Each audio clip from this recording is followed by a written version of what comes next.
चलिए बेटा, तो क्वेश्चन है 5, 6, 7 क्वेश्चन है जो इस वीडियो के अंदर कवर किए जाएंगे, फिर एक्सरसाइज 4.3 भी खत्म हो जाएगा। तो क्वेश्चन के अंदर क्या पूछा है देखिए, in the expansion of this, इस बाइनोमियल के एक्सपांशन में the coefficient of x raise to 5 is 10 times the coefficient of x raise to 6, find the value of k। तो बात हो रही है किसी पर्टिकुलर टर्म के कोएफिशिएंट्स की, उनके बीच के रिलेशन की। कौन कौन से टर्म है वो? x रेज़ टू 5 और x रेज़ टू 6 के कोएफिशिएंट्स के बीच का रिलेशन दिया गया है। तो जैसे अभी इसके पहले हम लोगों ने कोएफिशिएंट निकाले हैं, उसके लिए जनरल टर्म का यूज़ किया है, वही करना पड़ेगा, ठीक है ना। तो क्वेश्चन तो वैसे देखा तो जाए तो होमवर्क के लिए भी दिया जा सकता है, लेकिन ठीक है मैं सॉल्व करके बताता हूँ, है ना। कुछ हिंट्स वगैरह कहीं कहीं दूर तक चला आता हूँ, फिर उसके बाद का जर्नी आप खुद करेंगे। एक्सपांशन देखिए k plus x raise to 8 है, ठीक है। तो टी आर प्लस 1 टर्म क्या कहेगी? एन सी आर, मतलब 8 c r into a raise to, a मतलब k raise to n minus r, that is 8 minus r into b raise to r, that is x raise to r. अब बात करते हैं the coefficient of x raise to 5 की। So coefficient of x raise to 5, यहां पर अगर देखेंगे तो x का पावर r है, तो अगर आपको x रेस टू 5 का कोएफिशिएंट चाहिए तो r का वैल्यू 5 लेना पड़ेगा। बहुत ही सिंपल है, हम लोगों ने पहले भी इक्वेट किया। हम क्या मानेंगे, इसी टर्म को x रेस टू, इस टर्म के अंदर x रेस टू 5 है ऐसा मानेंगे, तो r का वैल्यू 5 लेना पड़ेगा। तो coefficient of x raise to 5 कैसे आएगा? r का वैल्यू 5 लेने से मिलेगा, that is k raise to 8 minus 5। तो आपको मिलेगा 8 इंटू 7 इंटू, देखिए एनसीआर को आप n C n minus r भी लिख सकते हो, दैट इज 3 इंटू 2, इस प्रकार से भी आप कैलकुलेट कर सकते हो, और k रेस टू 3, तो ये कैंसिल हो जाएगा, तो 56 k क्यूब आपको मिलेगा, ठीक है। अब बात करते हैं coefficient of x raise to 6 की। तो यही टर्म है, यहां पर r का वैल्यू 6 लेंगे तो x रेस टू 6 का कोएफिशिएंट मिल जाएगा। So coefficient of x raise to 6 मैं लिखने जा रहा हूं, that is 8c6 into k raise to 2 into x raise to 6। तो एक्स रेस टू 6 लिखने की जरूरत नहीं है, हम सिर्फ कोएफिशिएंट निकाल रहे हैं।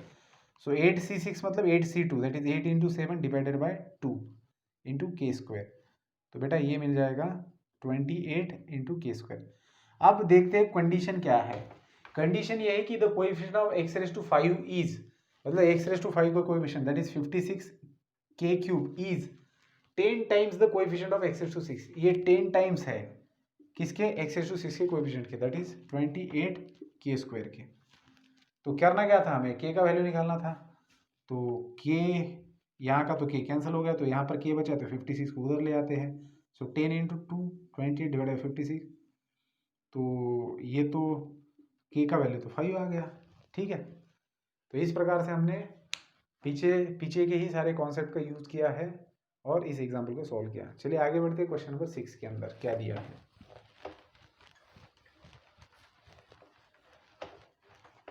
देखिए कोई क्वेश्चन नंबर 6 में आपको बोला गया है कि find the term containing x raise to 6 in the expansion of this. इसके एक्सपांशन में x raise to 6, find the term containing x raise to 6 in the expansion of this. इन दोनों के एक्सपांशन में देखो, बेसिकली इसका एक्सपांशन करके इससे मल्टीप्लाई करना है, तो इसके अंदर आपको एक्स रेस टू 6 जो टर्म है वो निकालनी है ना। जो भी टर्म जो एक्स रेस टू 6 को कंटेन करे उसको फाइंड आउट करना है। तो कैसे किया जाएगा इसको, है ना। तो देखिए सिंपली मैं आपको बता देता हूँ कि एक तरीका है इसको बहुत सिंपल तरीके से करने का, कि आप लोग इसका एक्सपांशन कर दो बाइनोमियल थ्योरम यूज़ करके और इससे मल्टीप्लाई कर दो, मतलब वो भी ज़्यादा दूर नहीं जाएगा। क्योंकि इस एग्जाम्पल को अगर आप कोई जनरल टर्म का यूज़ करके निकालेंगे तो थोड़ी सी दिक्कत क्रिएट हो सकती है। दिक्कत नहीं क्रिएट होगी, लेकिन थोड़ा सा लेंदी जाएगा। उससे बेटर है, क्योंकि आपको करना क्या है, बस एक्स रेस टू 6 वाली टर्म लिखनी है, तो वो तो समझ में आता है आपको कैसे। देखिए 2 माइनस एक्स एज इट इज रखी है, और 3x प्लस 1 का हम लोग एक्सपांशन करते हैं। 3x प्लस 1 रेस टू 9 है, तो हमें कहाँ तक एक्सपांशन करना है। देखिए 3x रेस टू 9 मिलेगा पहला टर्म, दूसरा टर्म मिलेगा 9c1 3x रेस टू 8, फिर 9c2 3x रेस टू 7, फिर plus 9c3 3x race to 6, plus 9c4 3x⁵, बस यहाँ तक ही लिखना है आपको। क्यों? देखिए ये x⁵ के टर्म को कंसिडर ले रहा है, जो कि इससे मल्टीप्लाई करने के बाद आपके काम में आएगा, और इससे मल्टीप्लाई करने के लिए ये काम में आएगा। इसके आगे की टर्म की आपको जरूरत नहीं है। अब इस एक्सपांशन को मल्टीप्लाई कर रहे हैं हम लोग 2 - x से, समझिए बात को। 2 - x से मल्टीप्लाई करना है हमें इस एक्सपांशन को, तो इसकी तो हमें जरूरत ही नहीं है, इसकी भी जरूरत नहीं है, बस जरूरत पड़ेगी दो टर्म की, ठीक है ना। क्योंकि इनको जब मैं इन टर्म से मल्टीप्लाई करूंगा तो पावर x का 6 से ऊपर ही रहेगा। हमें सिर्फ क्या करना है, टर्म कंटेनिंग x⁵ निकालनी है। तो देखिए ये टर्म है जो x⁵ को कंसीडर कर रहे हैं, ये टर्म x⁵ को। मैंने इसको क्यों लिया है, क्योंकि जब इस x से इसको मल्टीप्लाई करेंगे तो 6 वाली पावर वाला टर्म आपको मिलेगा। तो यहाँ पर देखिए 9c3 को मैं लिखूंगा 3 टाइम्स x⁵ प्लस 9c4 है 3x⁵, ठीक है। अब जब मैं 2 से दोनों को मल्टीप्लाई करता हूं, 2 से जब दोनों को मल्टीप्लाई करूंगा तो 2 से इसको मल्टीप्लाई करने के बाद ये मेरे कुछ काम का नहीं रहेगा, क्योंकि 2 से जब इसको मल्टीप्लाई करूंगा तो इसका पावर 5 रहेगा। तो सिर्फ 2 से इसको मल्टीप्लाई करके लिखना है मुझे, दैट इज 2 × 9c3 3x⁵। अब जब मैं x से इसको मल्टीप्लाई करूंगा तो ये टर्म पावर 7 बन जाएगा, जो मेरे काम का नहीं रहेगा। लेकिन x से जब मैं इसको मल्टीप्लाई करूंगा तो ये मेरे काम का रहेगा, क्योंकि इसका पावर 6 बनेगा। सो मैंने x से इसको मल्टीप्लाई किया तो 9c4 × 3⁵, और ये बन जाएगा x⁵। 3⁵, x⁵ को x से मल्टीप्लाई किया x⁵। तो इस प्रकार से जो मेरी टर्म्स आ गई है अभी, वो है x⁵ की टर्म्स। तो मैं इन दोनों में से क्या करूंगा, देखिए 2 × 9c3 है मेरे पास 3⁵ है, माइनस 9c4 है 3⁵ है, और मैंने x⁵ को बाहर ले लिया। तो ये मेरी टर्म है x⁵ वाली इन दोनों के इसके एक्सपांशन के अंदर। अब आप लोग बस कैलकुलेशन कीजिए और आंसर निकालिए, ठीक है जी, बिल्कुल सही।